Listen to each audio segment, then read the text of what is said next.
अक्सर जब किसी शानदार ऐतिहासिक इमारत को देखा जाता है ना, तो नजर उसके बाहरी डिजाइन या खूबसूरत नक्काशी पर ही टिकती है। हाँ बिल्कुल।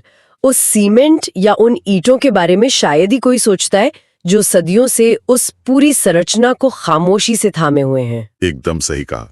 और देखा जाए तो किसी भी भाषा के साथ बिल्कुल ऐसा ही होता है।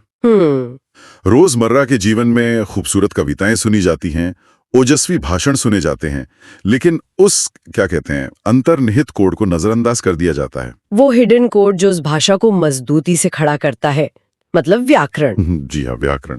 तो इस विस्तृत विश्लेषण में स्वागत है। आज का मिशन बहुत ही स्पष्ट है। हमारे सोर्स मटेरियल में दिए गए हिंदी व्याकरण के 50 सबसे महत्वपूर्ण बहुविकल्पीय प्रश्नों का क्रमबद्ध अध्ययन करना। और इसे किसी परीक्षा की तरह नहीं बल्कि एक डिकोडिंग प्रोसेस की तरह लिया जाएगा। बिल्कुल। व्याकरण सिर्फ नियम नहीं है, ये किसी भी भाषा का गणित है। चलिए इसे थोड़ा विस्तार से समझते हैं। हाँ, और इस चर्चा का मुख्य उद्देश्य यह समझना है कि कैसे छोटे छोटे नियम आपस में जुड़कर एक विशाल भाषा का निर्माण करते हैं। सही।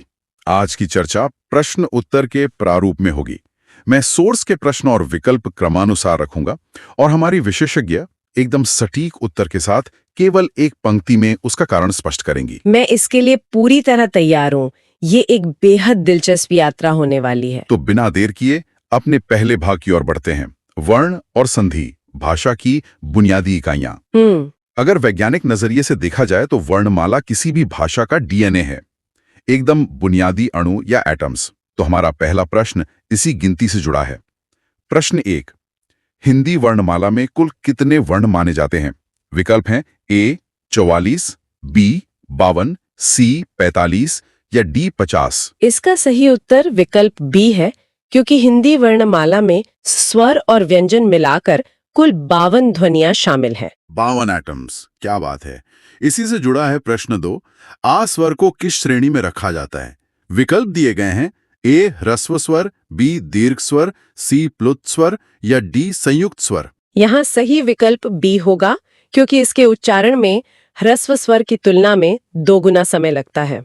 अच्छा, तो 2 गुना समय मतलब दीर्घ। समझ गया। अब आते हैं प्रश्न 3 पर। ज्ञा अक्षर को किस प्रकार का वर्ण माना जाता है? ऑप्शंस हैं ए स्वर, बी व्यंजन, सी संयुक्त व्यंजन या डी अनुस्वार। उत्तर है सी, क्योंकि यह ज और ञ वर्णों के मेल से बनता है। अब यहां से कहानी और भी दिलचस्प हो जाती है। जब ये अलग अलग एटम्स या वर्ण आपस में टकराते हैं तो संधि के रूप में केमिकल बॉन्ड्स बनते हैं। बिल्कुल, एकदम सही तुलना है। इसी बॉन्डिंग पर हमारा प्रश्न 4 है। देव प्लस आलय शब्दों के मेल में कौन सी संधि है? विकल्प हैं ए यण, बी गुण, सी वृद्धि या डी स्वर संधि। सटीक उत्तर डी है, क्योंकि यहाँ अ और आ स्वरों का मेल होकर आ बन रहा है। आवाजों का ये जुड़ना सच में किसी रिएक्शन जैसा है। इसी कड़ी में प्रश्न 5, राजा प्लस इंद्र के संधि रूप का सही विकल्प क्या है? ए राजेंद्र, बी राजेंद्र, सी राजेंद्र या डी राजा इंद्र। सही उत्तर बी है, क्योंकि यहाँ आ और ए मिलकर गुण संधि के नियमानुसार ए बन जाते हैं। प्रश्न 6 भी इसी तर्ज पर है। विद्या प्लस अर्थी का सही संधि रूप। विकल्प ए विद्यार्थी, बी विद्यार्थी जिसमें द्या का शुद्ध रूप है, सी विद्यार्थी या डी विद्यार्थी। उत्तर बी है। यहाँ आ और आ मिलकर दीर्घ स्वर आ बनाते हैं। और अगर हम अलग तरह के स्वर मिलाएं, जैसे प्रश्न 7 पूछता है सुर प्लस इंद्र का सही शब्द क्या होगा? ए सुरेंद्र, बी सुरेंद्र, सी सुरेंद्र या डी सुरेंद्र। यहाँ उत्तर सी सही है। अ और ई के मिलने से एक ही मात्रा बनती है, जिसे गुण संधि कहते हैं। अब तक तो स्वरों का खेल था, लेकिन व्यंजनों के बॉन्ड कैसे बनते हैं? प्रश्न 8 यही पूछता है। सत प्लस जन का सही उत्तर? ए सज्जन, बी सज्जन, सी सजन या डी सतजन। बोलने में सज्जन थोड़ा अटकता है। हाँ, और इसी रुकावट को दूर करने के लिए उत्तर बी है। व्यंजन संधि के नियम से त और ज मिलकर जज्जा में बदल जाते हैं। बहुत खूब।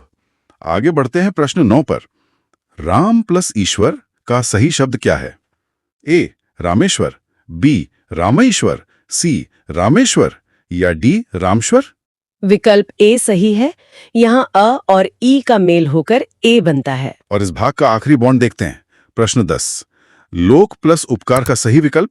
ए लोकोपकार, बी लोकोपकार, सी लोकोपकार या डी लोकापकार? सही उत्तर ए है, क्योंकि अ और उ के मिलने से ओ बनता है। यहाँ जो बात सबसे अधिक रोचक है वो ये है कि ध्वनि कैसे अपना रूप बदल लेती है। सच में ये बिल्कुल ऐसा है जैसे दो रंग मिलकर एक नया ही रंग बना दे। अब जब वर्ण जुड़कर शब्द बन चुके हैं तो हम भाग 2 की ओर बढ़ते हैं, समास और संज्ञा। बिल्कुल। समास को एक जिप फाइल की तरह देखा जा सकता है जो लंबी चौड़ी बातों को सिकोड़कर एक छोटे शब्द में फिट कर देता है। और संज्ञा संज्ञा इस संसार की हर चीज पर लगा एक नेम टैग है। बहुत ही सटीक उदाहरण है। तो चलिए इन जिप फाइल्स को खोलते हैं। प्रश्न 11। राजपुत्र शब्द में कौन सा समास है? ए द्वंद्व, बी तत्पुरुष, सी बहुव्रीहि या डी कर्मधारय? उत्तर है बी। इसका विग्रह राजा का पुत्र है जिसमें उत्तर पद प्रधान होता है। मतलब पूरी बात कहने के बजाय उसे जिप कर दिया। प्रश्न 12। नीलकमल में कौन सा समास है? ए बहुव्रीहि, बी कर्मधारय, सी द्वंद्व या डी अव्ययी भाव? विकल्प बी सही है, क्योंकि इसमें नीला विशेषण और कमल विशेष्य का संबंध है। और अगर जिप फाइल का नाम कुछ और हो लेकिन उसके अंदर कुछ और निकले? प्रश्न 13 यही है। गजानन में कौन सा समास है? ए तत्पुरुष, बी बहुव्रीहि, सी द्वंद्व या डी द्विगु? इसका उत्तर बी है। यह शब्द अपने सामान्य अर्थ को छोड़कर भगवान गणेश के विशेष अर्थ का बोध कराता है। प्रश्न 14 में संख्याओं का खेल है। त्रिलोचन में किस प्रकार का समास होता है? ए द्विगु, बी बहुव्रीहि, सी कर्मधारय या डी तत्पुरुष? यह उत्तर ए होगा, क्योंकि इसका पहला पद त्रि यानी 3 संख्यावाचक है। चलिए जिप फाइल से बाहर आते हैं और नेम टैग्स यानी संज्ञा पर ध्यान देते हैं। प्रश्न 15। राम शब्द किस प्रकार की संज्ञा है? ए जातिवाचक, बी व्यक्तिवाचक, सी भाववाचक या डी द्रव्यवाचक? सही विकल्प बी है, क्योंकि यह किसी एक विशिष्ट व्यक्ति के नाम को दर्शाता है। लेकिन हर चीज को छुआ तो नहीं जा सकता ना? हाँ, बिल्कुल नहीं। तो प्रश्न 16 है, मिठास किस प्रकार की संज्ञा है? ए व्यक्तिवाचक, बी जातिवाचक, सी भाववाचक या डी समूहवाचक?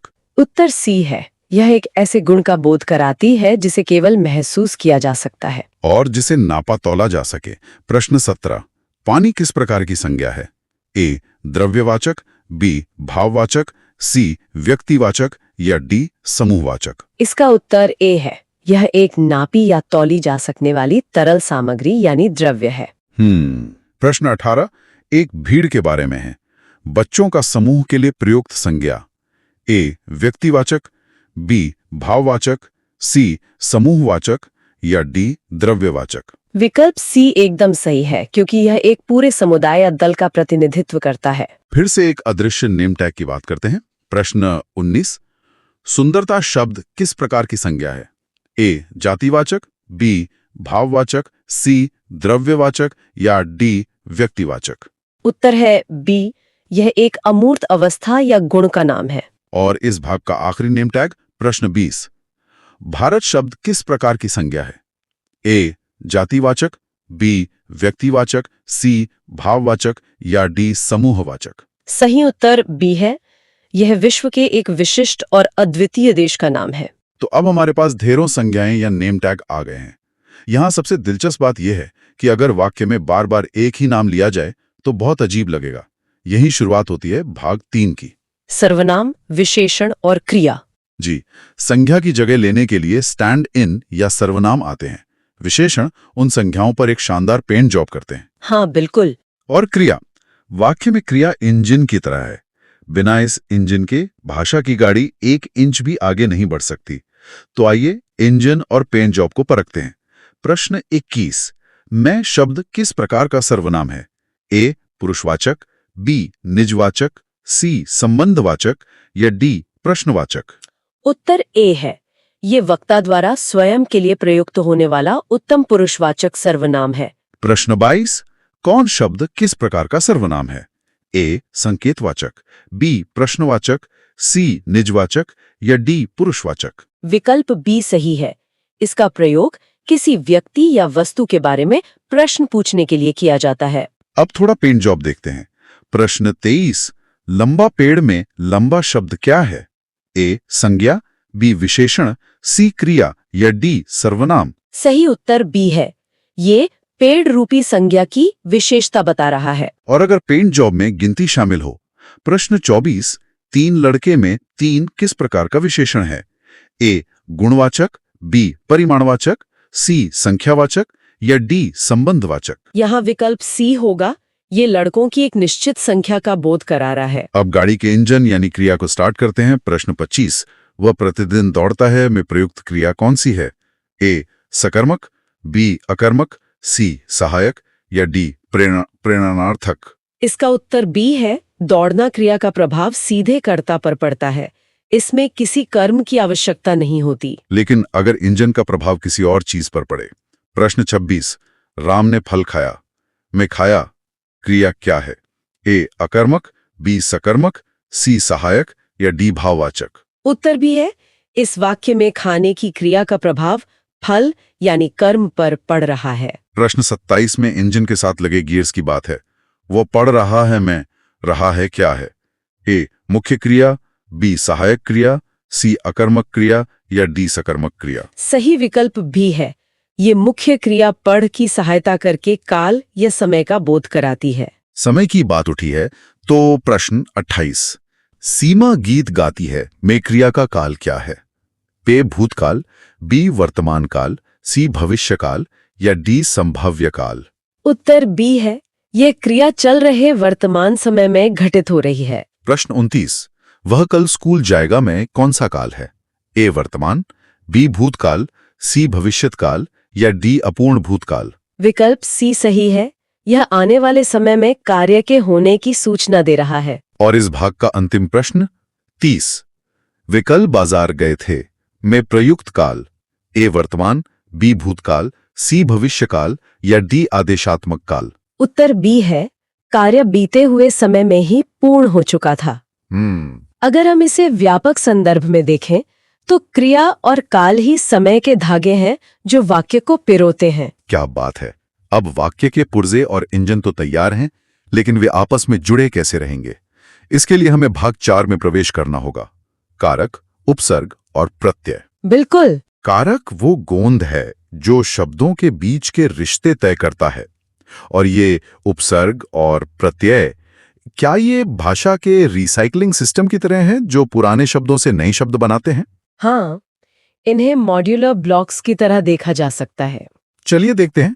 प्रश्न 31, राम ने सीता को पुस्तक दी में को किस कारक का सूचक है? ए कर्म, बी करण, सी संप्रदान या डी अपादान? इसका सही उत्तर सी है। जब कुछ हमेशा के लिए दिया जाता है तो वहां संप्रदान कारक होता है। प्रश्न 32, माध्यम की बात करता है। वह कलम से लिखता है में से किसे दर्शाता है? ए कर्म, बी करण, सी संप्रदान या डी संबंध? उत्तर बी है। यहाँ से उस साधन या माध्यम को बता रहा है जिसके द्वारा कार्य हो रहा है। लेकिन से का एक और रूप भी है। प्रश्न 33, पेड़ से पत्ता गिरा में से किसका बोध कराता है? ए करण, बी अपादान, सी कर्म या डी अधिकरण? यहाँ विकल्प बी सही है, क्योंकि यहाँ से दो चीजों के अलग होने या अलगाव का स्पष्ट बोध करा रहा है। गोंद के बाद अब मॉड्यूलर ब्लॉक्स देखते हैं। प्रश्न 34, अनुचित शब्द में प्रयुक्त अनु क्या है? ए प्रत्यय, बी उपसर्ग, सी धातु या डी मूल शब्द? सही उत्तर बी है। ये शब्द के आरंभ में जुड़कर उसके अर्थ को प्रभावित कर रहा है। एक और उदाहरण। प्रश्न 35, असत्य शब्द में प्रयुक्त अ क्या है? ए प्रत्यय, बी उपसर्ग, सी कारक या डी समास? उत्तर बी है। यह सत्य के आगे जुड़कर उसका नकारात्मक विलोम बना रहा है। और अगर ब्लॉक शब्द के पीछे जुड़े? प्रश्न 36, मित्रता शब्द में ता क्या है? ए उपसर्ग, बी प्रत्यय, सी धातु या डी संधि? विकल्प बी सही है।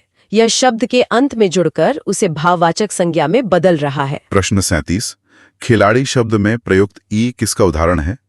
ए उपसर्ग, बी प्रत्यय, सी समास या डी कारक? इसका उत्तर भी बी है। यह मूल शब्द के अंत में जुड़कर नया अर्थ निर्मित कर रहा है। प्रश्न 38, अत्यंत शब्द में प्रयुक्त अति क्या है? ए उपसर्ग, बी प्रत्यय, सी समास या डी संधि? उत्तर ए है। यह अंत से पहले जुड़कर उसकी विशेषता बढ़ा रहा है। प्रश्न 39, निराशा शब्द में निर क्या है? ए प्रत्यय, बी उपसर्ग, सी धातु या डी कारक? विकल्प बी सही है। यह आशा शब्द के आरंभ में प्रयुक्त हुआ है। और ब्लॉक का आखिरी सवाल, प्रश्न 40, सुंदरता शब्द में ता का प्रयोग किस रूप में हुआ है? ए उपसर्ग, बी प्रत्यय, सी समास या डी संधि? सही उत्तर बी है। यह विशेषण के अंत में जुड़कर उसे भाववाचक रूप दे रहा है। बेहतरीन। गोंद और मॉड्यूलर ब्लॉक्स ने अपना काम कर दिया है, तो अब समय आ गया है भाग 5 का, अलंकार, रस, वाक्य और वर्तनी, मतलब भाषा का सौंदर्य शास्त्र। तो इन सब का क्या मतलब है? अगर एक लाइन में कहूं तो ये सब भाषा के स्पेशल इफेक्ट्स हैं। अलंकार आभूषण है, रस भावनाएं हैं और वर्तनी बनावट है। आइए इन स्पेशल इफेक्ट्स को प्ले करते हैं। प्रश्न 41, उसका मुख चंद्रमा के समान है में कौन सा अलंकार है?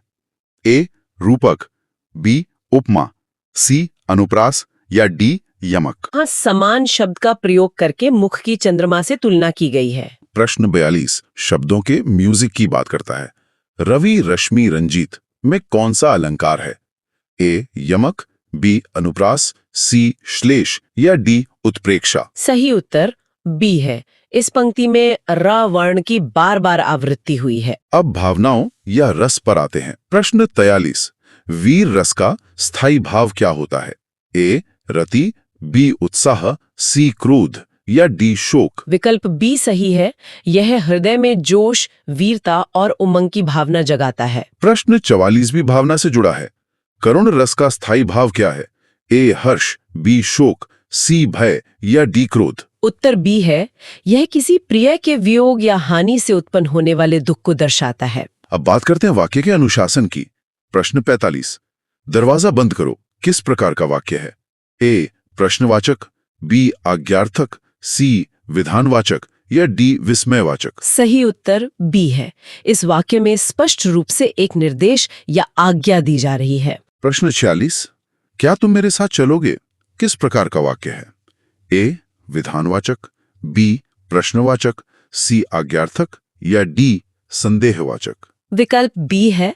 इसमें जानकारी प्राप्त करने के लिए सीधा सवाल पूछा गया है। अब आते हैं फाइनल पॉलिश यानी वर्तनी पर। प्रश्न 47 निःशुल्क शब्द का सही वर्तनी रूप कौन सा है? ए निःशुल्क, बी निःशुल्क, सी निःशुल्क या डी निःशुल्क?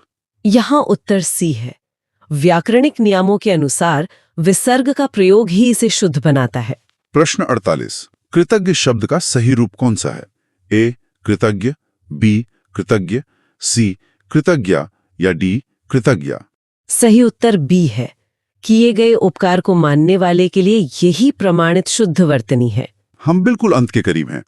प्रश्न 49 धीरे धीरे चलो में धीरे धीरे क्या है? ए संज्ञा, बी विशेषण, सी क्रिया विशेषण या डी सर्वनाम? विकल्प सी सही है। यह शब्द चलने रूपी क्रिया के होने का तरीका या रीति बता रहा है। और आज के सफर का अंतिम प्रश्न, प्रश्न 50 वह बहुत खुश है में खुश शब्द क्या है? ए संज्ञा, बी विशेषण, सी क्रिया या डी सर्वनाम? सही उत्तर बी है। यह शब्द कर्ता की मानसिक स्थिति या विशेषता प्रकट कर रहा है। इससे एक महत्वपूर्ण सवाल उठता है कि कैसे सही वर्तनी और सटीक अलंकार पूरी भावना को बदल सकते हैं। सच में ये कमाल का सफर रहा। हमने 50 अहम पहलुओं को डिकोड किया है, अक्षरों के जुड़ने से लेकर वाक्यों में रस के बहने तक। बिल्कुल, ज्ञान को केवल रटने के बजाय उसे समझने पर ही असली स्पष्टता आती है। एकदम सही। और आज के इस अध्ययन के बाद मैं एक बहुत ही गहरे विचार के साथ इस चर्चा को विराम देना चाहूंगी। बताइए। अगर व्याकरण के ये सटीक नियम हमारी भाषा की संरचना तय करते हैं, तो क्या हमारी भाषा का यह गणित दुनिया को देखने के हमारे नजरिए को भी गहराई से बदल देता है? ये सच में बहुत ही गहरा और विचारोत्तेजक सवाल है। शुरुआत में हमने भाषा के अंतर्निहित कोड की बात की थी और आज इन संरचनाओं को बहुत करीब से समझा है। हाँ बिल्कुल। तो अगली बार जब भी कोई साधारण वाक्य पढ़ा जाए या कोई बातचीत सुनी जाए, तो उसके पीछे काम कर रहे नियमों का एहसास जरूर होगा। इस विस्तृत विश्लेषण में शामिल होने के लिए बहुत बहुत धन्यवाद। इन व्याकरणिक संरचनाओं को अपने दैनिक जीवन में खोजते रहिए, बिल्कुल खोजते रहिए, क्योंकि भाषा का असली जादू इन्हीं नियमों के भीतर धड़कता है।